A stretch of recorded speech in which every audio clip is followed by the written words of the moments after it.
Saludo otra vez a los que están acá, a los que nos visitan y a todos en general. Antes de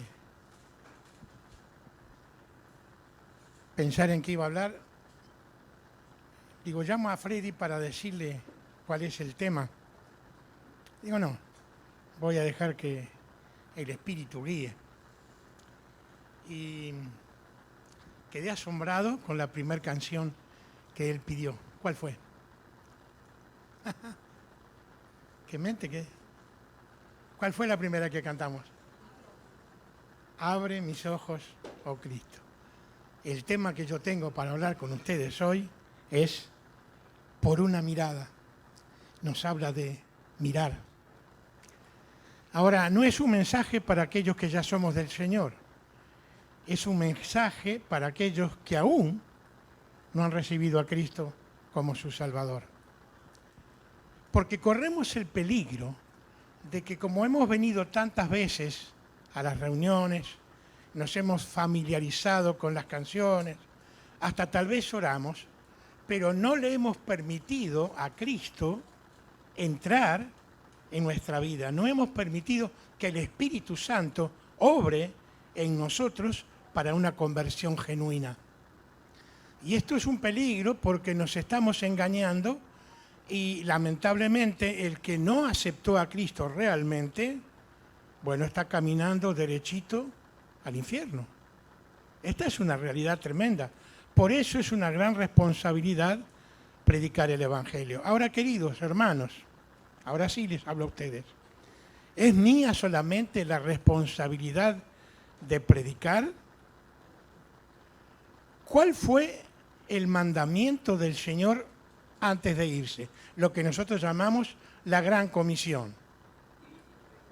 Ir por todo el mundo y predicar el Evangelio. A los pastores, a los evangelistas, ¿a quiénes? A todos. Todos tenemos esta responsabilidad. Aunque no tengamos muchas palabras, podemos decir lo que Cristo ha hecho en nuestras vidas. Y ya estamos testificando y diciendo que Cristo es poderoso para cambiar.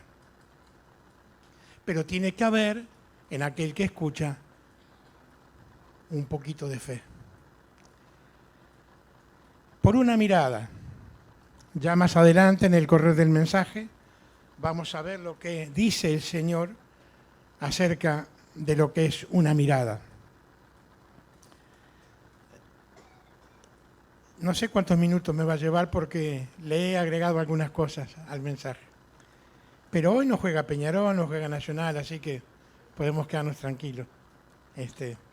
Podemos irnos a las 9 de la noche.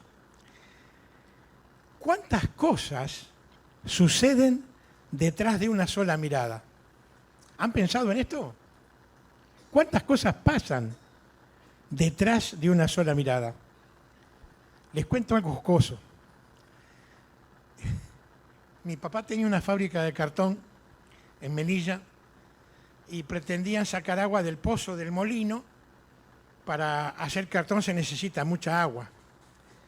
Y pusieron una tremenda bomba y creo que duró 2 horas y se secó el pozo. Entonces una fábrica de cartón sin agua no funciona.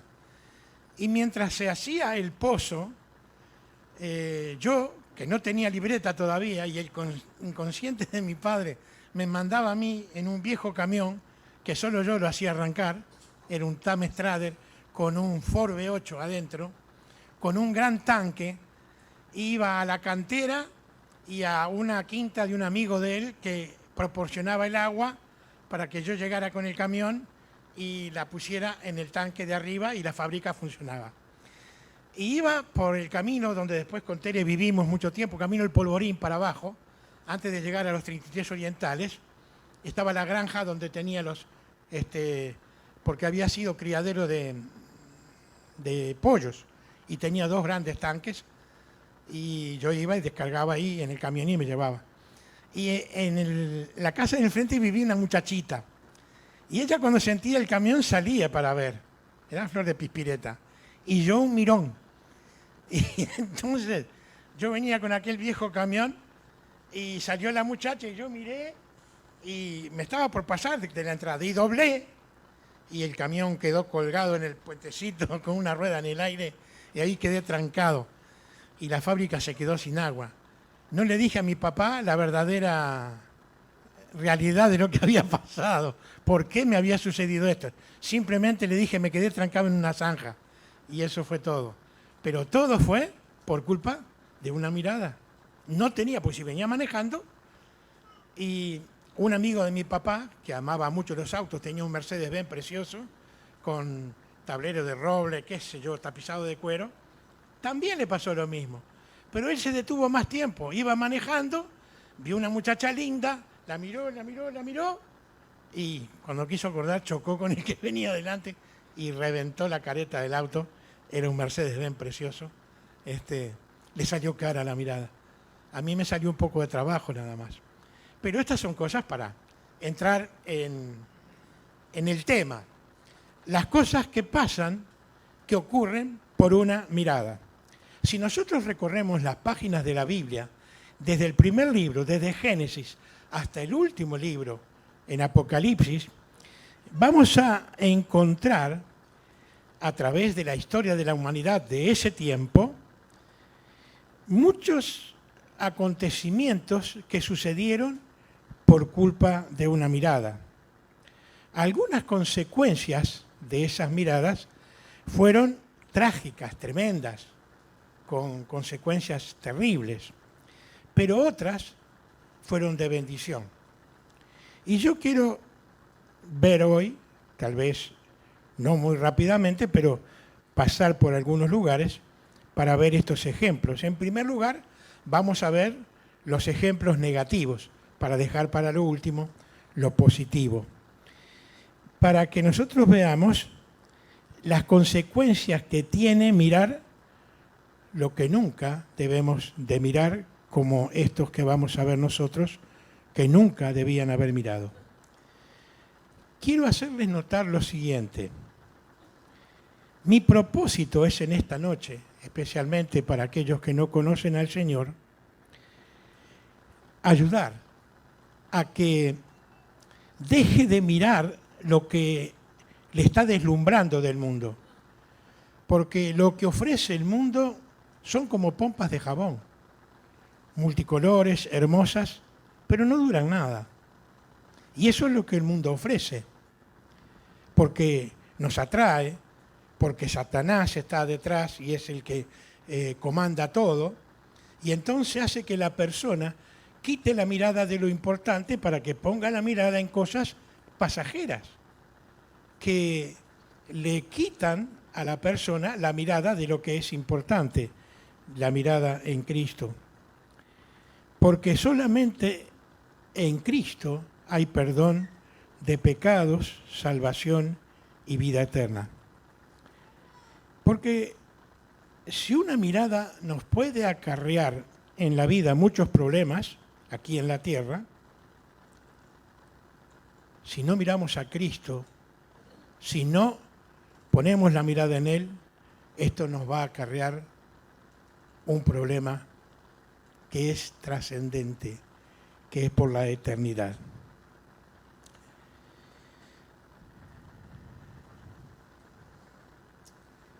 Mirar, también podemos traducirlo como creer. Yo aclaro acá. Mirar a Cristo o creer en Cristo. Y el Señor Jesucristo dice de Él mismo esto. El que a mí me mira tiene vida eterna. Muy bien, vayamos al primero de estos ejemplos, el negativo. Vamos a Génesis capítulo 3, primer libro de la Biblia, Génesis capítulo 3, versículo 6. Son muchos más los versículos que tendríamos que leer, pero yo sé que ustedes conocen este pasaje, se ha hablado mucho de él. Dice así la palabra de Dios, Génesis 3:6. Está hablando de Eva, la primer mujer. Y vio Eva, la mujer, que el árbol era bueno para comer y que era agradable a los ojos y árbol codiciable para alcanzar la sabiduría. Y tomó de su fruto y comió, y dio también a su marido, el cual comió así como ella. Todo esto comienza con una mirada. Y vio la mujer. Una mirada. Tiene un antes y un después. Vamos a ver el antes de la mirada. Génesis 2, 16 y 17. Y mandó Jehová Dios al hombre diciendo: de todo árbol del huerto podrás comer, mas del árbol de la ciencia, del bien y del mal, no comerás, porque el día que de él comieres, ciertamente morirás. Cuando Dios le dice esto a Adán, la esposa no existía todavía. Eva no había sido hecha. ¿De dónde sacó Dios a Eva? De la costilla. ¿Ustedes creen esto? La verdad que hay que creer esto, ¿no? Por eso dice que el Evangelio es locura. Pero es locura para los que se pierden. Pero no es locura para los que creemos en Cristo. Para los que creemos en Cristo es salvación y vida eterna. Pero yo creo todo lo que dice la palabra de Dios. Y si la palabra de Dios dice que hizo al hombre del polvo de la tierra y alentó en su nariz soplo de vida, lo creo. Y creo cuando dice que hizo caer sobre Adán un sueño profundo y tomó una costilla y de ahí hizo su mujer. Para que Adán pueda decir: este es ahora hueso de mi hueso, carne de mi carne. Y la tomó del costado. Alguien dijo: no la tomó de los pies para que sea pisoteada, ni la tomó de la cabeza para que esté sobre él. La tomó del costado del corazón para que sea amada. Qué lindo pensamiento, ¿no? Dios hizo a Eva de una costilla de Adán. Pero cuando Dios le da este mandamiento a Adán, Eva no existía. Luego Dios hace a la mujer, se la trae a Adán. Y es interesante notar que Eva no desconocía este mandamiento. Sin duda que Adán le había transmitido esa prohibición de Dios.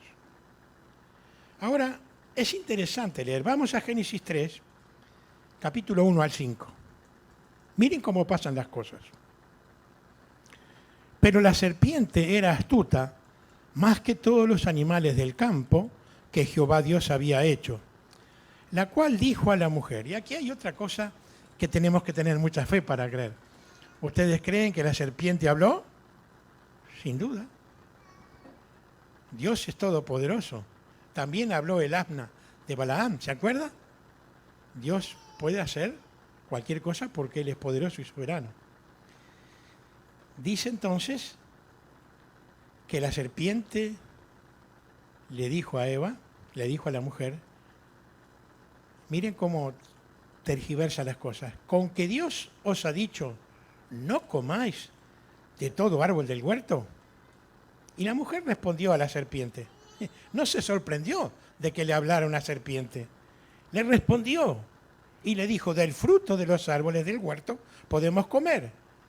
Pero del fruto del árbol que está en medio del huerto, dijo Dios, no comeréis de él. Y aquí viene un agregado de la mujer que dijo, ni le tocaréis. Dios no dijo eso. Dios dijo, no comas. Pero Eva ya le agregó el IVA. Ni le tocaréis para que no muráis. Entonces la serpiente, dando vuelta a la cosa, dijo a la mujer, no moriréis. Todo a la inversa de lo que había hecho Dios. No moriréis. Y agrega, sino que sabe Dios que el día que comáis de él, de ese fruto, serán abiertos vuestros ojos. Y aquí viene la cosa. Y seréis como Dios, sabiendo el bien y el mal. Serán abiertos vuestros ojos y seréis como Dios, sabiendo el bien y el mal. Y si hay algo que Satanás, desde ese primer tiempo en el Edén, sabe utilizar con la humanidad y lo ha hecho a través de todos los tiempos hasta hoy, es tergiversar, y no la pronuncio bien esta palabra, no es transgiversar, es tergiversar las cosas, especialmente las dichas por Dios. Le digo lo que dice el diccionario de tergiversar. Es torcer las razones o desfigurar la relación de los hechos. Y vaya que el diablo sabe hacerlo, y especialmente con aquellos que están expuestos a oír la palabra de Dios, y entonces viene el diablo y le da vuelta a la cosa y le dice, no es tan así, no le hagas caso a lo que dice, no es para tanto. Adán había recibido esta orden de parte de Dios. De todo árbol del huerto podrás comer. Satanás le dice a Eva, Dios les ha dicho que no coman de todos los árboles del huerto. ¿Se dan cuenta? Uno de los primeros pasos a dirigir nuestra mirada a las cosas que no convienen comienzan así. No escuchamos lo que dice Dios en su palabra, pero sí escuchamos o vemos lo que el mundo nos ofrece y nos dice. Y claro, es más sabroso, es más deslumbrante, y entonces nosotros cambiamos y hacemos lo que no debemos. En la intendencia, cuando yo trabajaba y alguien se llevaba algo que no debía y le llamábamos la atención, dice, no pasa nada, no pasa nada, no pasa nada, hasta el día que pasa. El día que pusieron cámaras escondidas, muchos marcharon casi a prisión, si no renunciaban a su trabajo. El no pasa nada no era tan real, pasó. Y perdieron su trabajo, y perdieron su jubilación. Y son cosas pasajeras y terrenales. Si el diablo está diciendo a alguno de ustedes, no pasa nada, es mentira, pasa así. Y vaya que pasa. Y yo no sabía que no iban a estar los jóvenes, aunque hay algunos, pero especialmente hablarle a los jóvenes acerca de la pornografía. Y traigo esto porque la pornografía es adictiva. Y hoy más que nunca están al alcance de la mano de los jóvenes por este aparatito que es muy útil para algunas cosas, pero para otras no sirve para nada. Y así comienzan las adicciones. Revistas con ese tenor, conversaciones que nunca se tenían que haber visto. Y puse este ejemplo a propósito porque estaba escuchando hace un tiempito atrás un mensaje que era Enfoque a la Familia del doctor Dobson, no sé si alguna vez ustedes lo escucharon, y este es un gran problema en las iglesias en Estados Unidos, especialmente, dice Dobson, en la juventud, y especialmente en la iglesia. Esto es tremendo, pero es una realidad. Y entonces aquí hay una luz parpadeante que tiene que hacernos recapacitar y nunca entregarnos a esas cosas porque son adictivas. ¿Y cuántas cosas más comenzaron con una mirada? El robo, como yo le decía, no pasa nada. Juegos de azar, una quinielita, un número de fin de año. Y nadie me ve. Ningún cristiano está acá. Compro, no pasa nada. Esas son cosas del diablo. ¿Le ha cruzado por la mente alguna vez? ¿Has comprado un número de lotería? ¿Has jugado a la quiniela? Esto no es lo que Dios quiere. La infidelidad, ya vamos a ver uno de los casos, también viene por una mirada.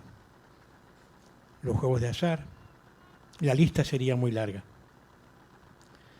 Pero no solo tergiversar las cosas es la táctica de Satanás. Él tiene muchas cosas y estrategias. También entra la mentira descarada. No la media verdad ni la media mentira, la mentira descarada, cruda y abierta. ¿Y cuál es esa mentira? ¿Cuál es esa mentira que utiliza con Eva?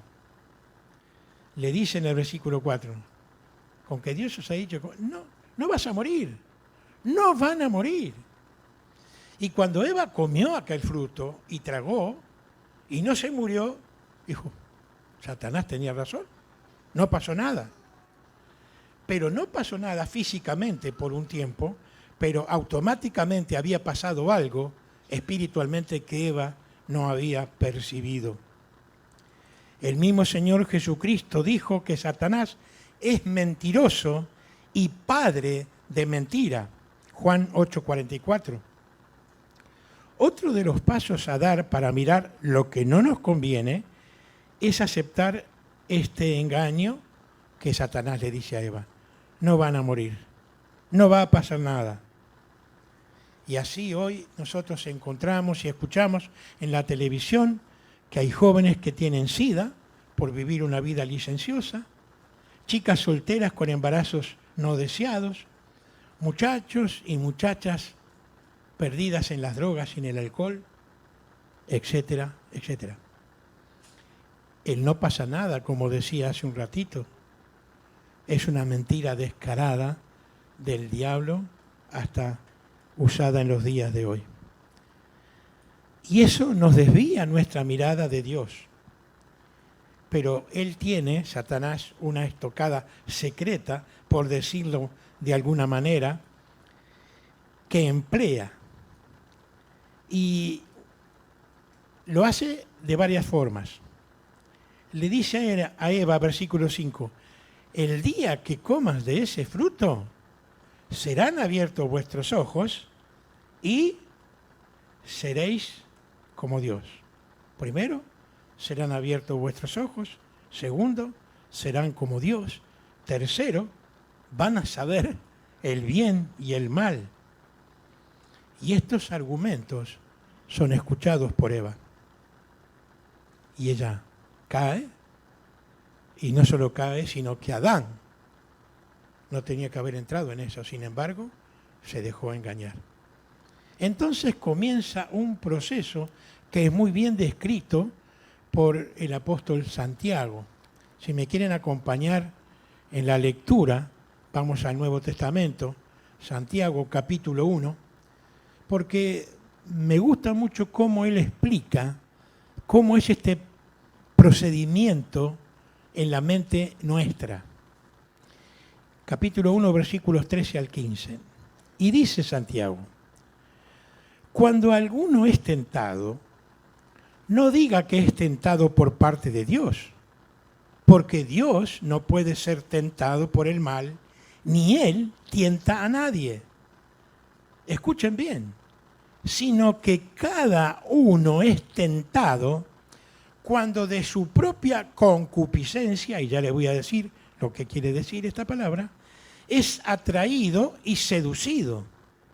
Entonces, la concupiscencia, después que ha concebido, está haciendo relación con el embarazo en la mujer, da a luz el pecado. Y el pecado, siendo consumado, da a luz la muerte. Esta palabrita concupiscencia, que no es muy usada, quiere decir apetito desmedido de algún bien, puede ser algún bien terrenal. Y también se ve acá la palabra laxivia, y esto es propensión a los deleites carnales. Ahora, todo este proceso que Santiago supo condensar en estos versículos es muy rápido en suceder. Pasan como un rayo. No nos detenemos a pensar en cada uno de esos pasos. Eva fue tentada y cayó casi inmediatamente. Muchas veces, así como Eva, nosotros vemos cosas que no nos convienen. Eva muchas veces había visto ese árbol, lo había mirado, pero ahora, por pura intervención de Satanás, le hace ver a ese árbol de otra manera distinta. que ella no le había prestado atención. Hubo un trabajo muy sutil, un trabajo previo. El apetito desmedido de Eva era ser como era Dios. Era saber el bien y el mal. Santiago dice, es atraído y seducido. Entonces dice el apóstol Santiago, después que ha concebido da a luz el pecado, y el pecado siendo consumado o siendo llevado a cabo, siendo hecho, da a luz la muerte. Y escuchen con mucha atención las consecuencias trágicas de esto que leímos acá. Romanos, capítulo 5. Romanos, capítulo 5, versículo 12. Dice, por tanto, como el pecado entró en el mundo por un hombre, Adán, y por el pecado la muerte, así la muerte pasó a todos los hombres por cuanto todos pecaron. Este es el después de la caída. Siempre, siempre el pecado acarrea tremendas consecuencias. En este caso de Eva, el pecado no solo la alcanzó a ella, sino que a su esposo Adán y ha llegado hasta nuestros días. Y sin duda, el pecado se ha multiplicado muchísimo en este último tiempo. Ahora, vamos al otro ejemplo que lleva también el proceso similar que veíamos en Eva. Por eso solo vamos a ver o a resaltar algunas cosas nada más, porque el tiempo pasa rápidamente. Y llegamos a los días de Abraham. Abraham es llamado por Dios con una misión específica. Pero primero Dios le dice a Abraham en Génesis 12:4. Vamos a leer este versículo y de ahí arrancamos. Génesis 12:4 le dice Dios a Abraham lo siguiente.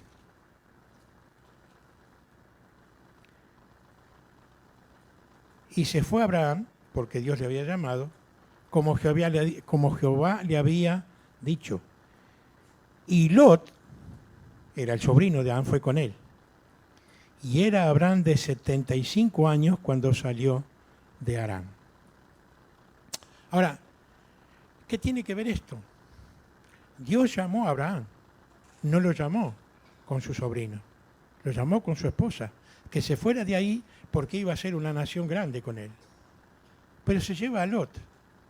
Y esto, si ustedes quieren leerlo, Génesis 12, 13, 14, van a ver lo que ocurre allí. Llega un momento en que los pastores de Abraham y los pastores de Lot tienen un problema, porque la tierra no alcanzaba, tenía mucho ganado y mucha gente a su cargo. Y en Génesis 13, versículo 1, leemos, subió pues Abraham de Egipto hacia el Negev, él y su mujer, con todo lo que tenía, y con el Lot. Y Abraham era riquísimo en ganado, en plata y oro.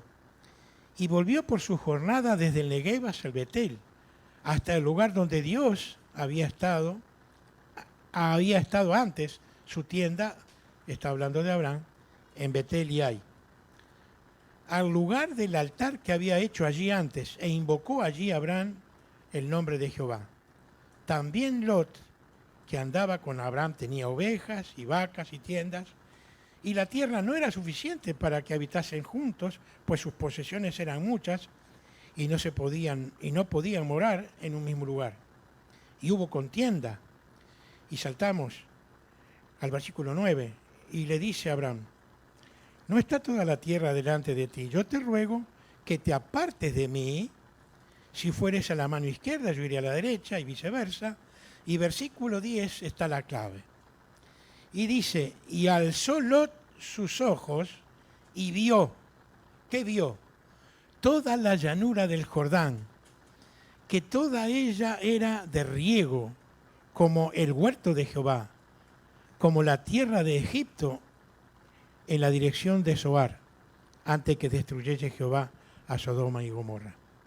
Ahora, aquí hay algo interesante que no viene al caso porque no voy a hablar de eso, pero Abraham le hace una proposición y Lot, por delicadeza, ¿qué tenía que haber dicho? No, elige tú primero. Pero en Lot había codicia. Dice que vio el verdor de las llanuras. Y allí el pasto es tiernito y verde siempre en la llanura. Nada de andar por la montaña, escalando y subiendo con tanto trabajo y con tan escasa pastura para las ovejas. Y allí dice que Lot fue poniendo sus tiendas, porque eran nómades, hasta llegar a Sodoma. ¿Y qué problema hay con esto? Ninguno. Solamente que Dios dice que los hombres de Sodoma, versículo 13 del capítulo 13, mas los hombres de Sodoma eran malos y pecadores contra Jehová en gran manera. Se fue deslizando sin darse cuenta hasta llegar a un lugar perverso.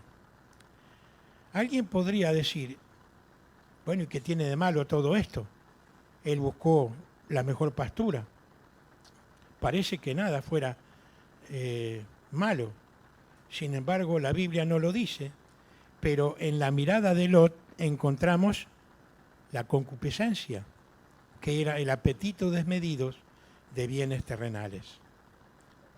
¿Se fijaron? Lot vio toda la llanura y la codició.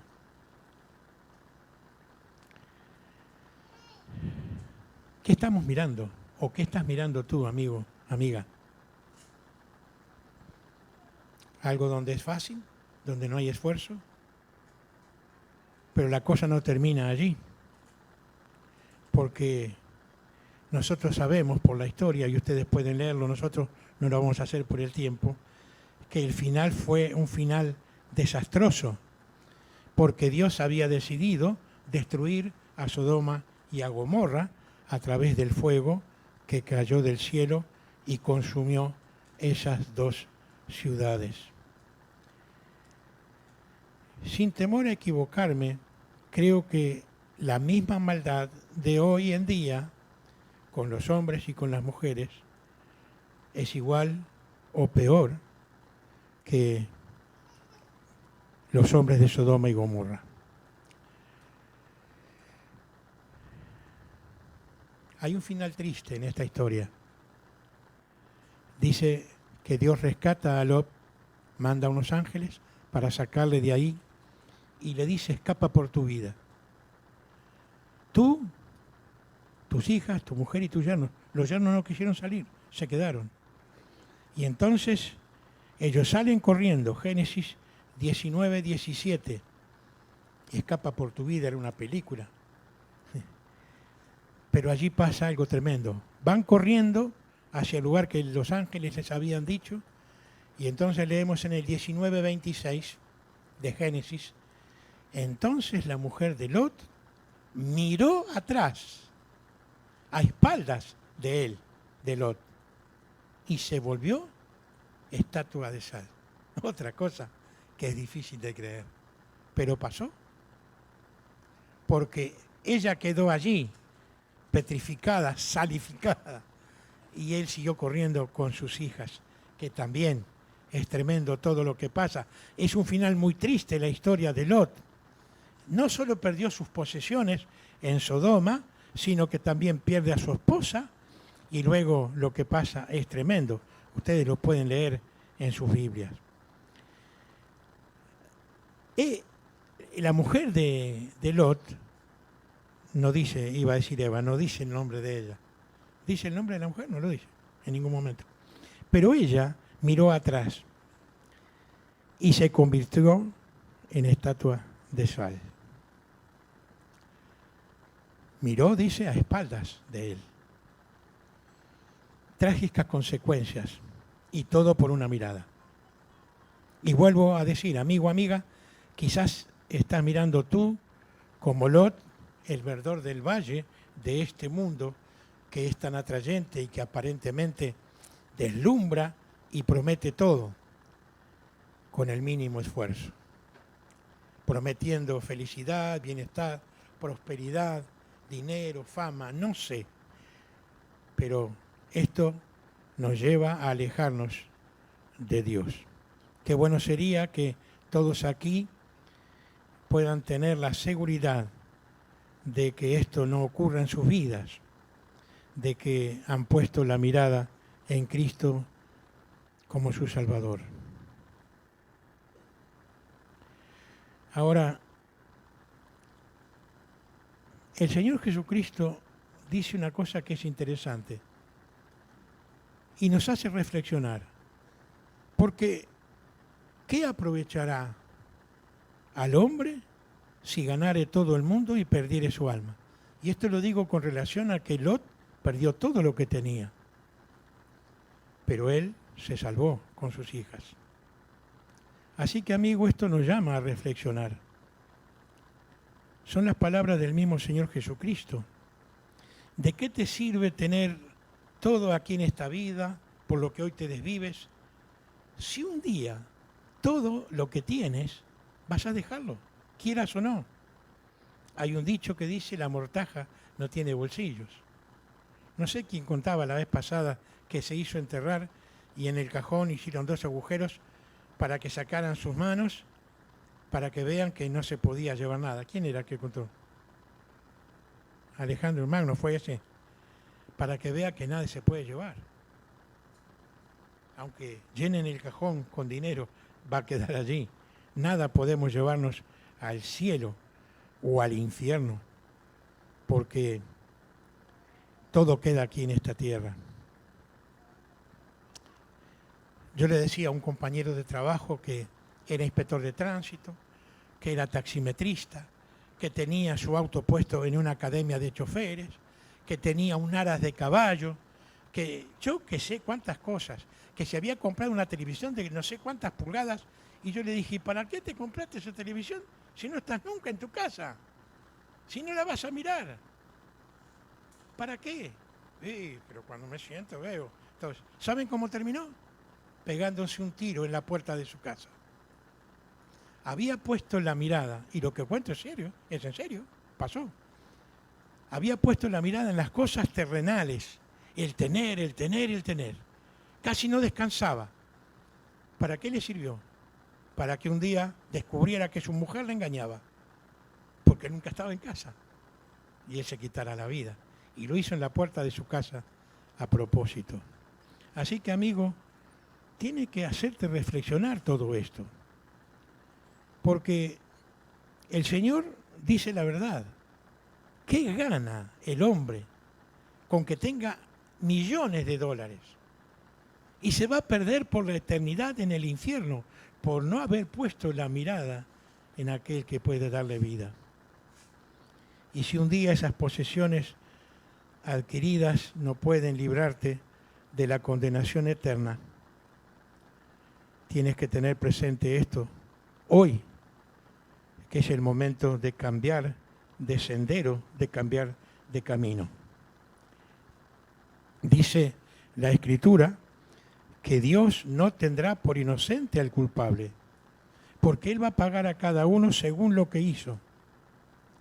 Y solo hay un medio para salvarse, solo una puerta de escape, y esa puerta es Jesucristo. Y quiero pasar a esto porque no vamos a ver el otro ejemplo negativo, que lo encontramos en el libro de Samuel, y es el ejemplo de David, que es muy triste. Aquel hombre que comenzó siendo pastor de ovejas y terminó siendo rey de Israel. Y cuando era rey, un día, por no ir a la guerra como los otros reyes, se quedó en su casa y se levantó de la siesta y caminando por la azotea de su casa vio una mujer que se bañaba y que era hermosa, y la trajo para sí y se acostó con ella, y esa mujer quedó embarazada.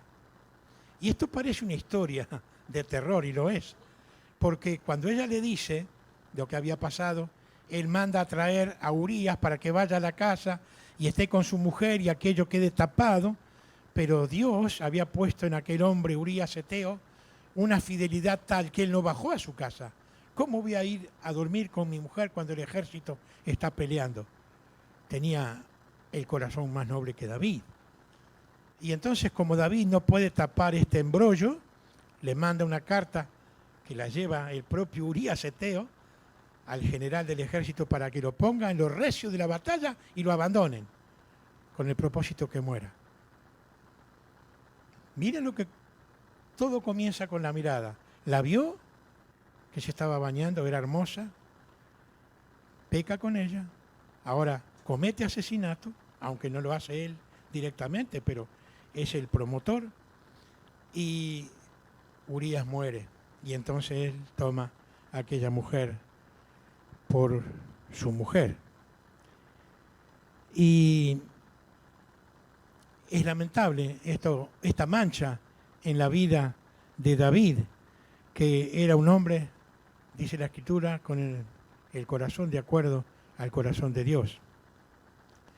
Pero yo quiero llevarlos a un acontecimiento que nos va a hablar de lo que significa una mirada de fe. Y es también algo que voy a nombrar, no voy a leer porque la hora pasa rápidamente, es cuando el pueblo de Israel peca y Dios manda serpientes ardientes que mordían al pueblo y el pueblo moría. Y entonces Abraham se presenta, Moisés se presenta ante Dios y le dice lo que pasa, y Dios le dice: hazte una serpiente ardiente. No sé lo que significa esto, me imagino una serpiente enroscada como para atacar, en una asta, y ponla bien alto para que todo el mundo pueda verla. Y cuando alguno fuere mordido por una serpiente, diles que miren a esa serpiente y no van a morir. Solo una mirada. Ahora, mucha gente murió igual. ¿Por qué? Porque como nosotros pensamos, mirá, si por mirar una serpiente de metal en un palo colgada me va a sanar de la muerte segura de la serpiente que me mordió.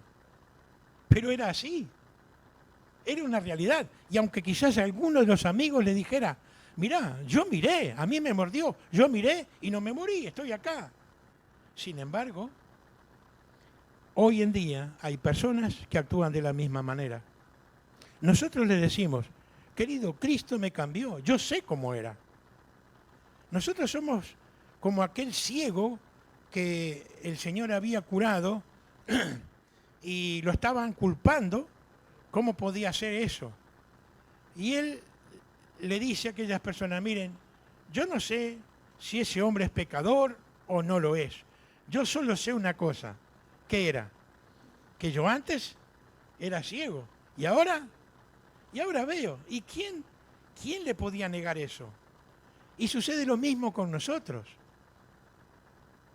¿Qué podemos decir? Sino que Cristo realmente nos cambió. Si ustedes me hubieran conocido a mí y las cosas que hice, sin duda se darían cuenta de que Dios cambia. Porque el Espíritu Santo viene a obrar en nosotros y cambia nuestra vida. En Hechos 4:12 hay un versículo que me encanta y dice: y en ningún otro hay salvación, porque no hay otro nombre bajo el cielo dado a los hombres en que podamos ser salvos. Y sabes, querido amigo, amiga, ya terminando, que la serpiente del pecado te ha mordido. La muerte es segura, es cuestión de tiempo. Así como Moisés levantó la serpiente en el desierto, así el Señor Jesucristo fue levantado en una cruz. Y cuando las personas eran mordidas por las serpientes y miraban, levantaban su vista, a la serpiente que estaba en el asta se salvaba, así aquella persona que hoy levanta su vista y mira a Cristo muriendo en la cruz, esa cruz de vergüenza y de maldición, donde derramó su sangre, el que mira con fe va a ser salvo de la eternidad. Termino con las palabras de una canción que cantábamos hace mucho tiempo y que hace referencia a esto. Y dice así: mira a Cristo muriendo por ti. Mírale ahora. Ahora es en este momento, no dentro de un ratito. Mírale ahora si quieres vivir. Una mirada de fe, nada más, y eternamente salvado serás. No me gusta, como hacen otros, poner palabras y decirles, repite conmigo esta oración y decir, Padre, perdóname. No. Yo solamente dejo que tú analices lo que hemos hablado, te des cuenta de tu realidad, porque tú sabes si eres salvo o no. Y si no eres salvo, hoy Dios te dice, mira, Cristo murió por ti. El que cree en Él tiene vida eterna. Que el Señor bendiga su palabra a nuestros corazones. Amén.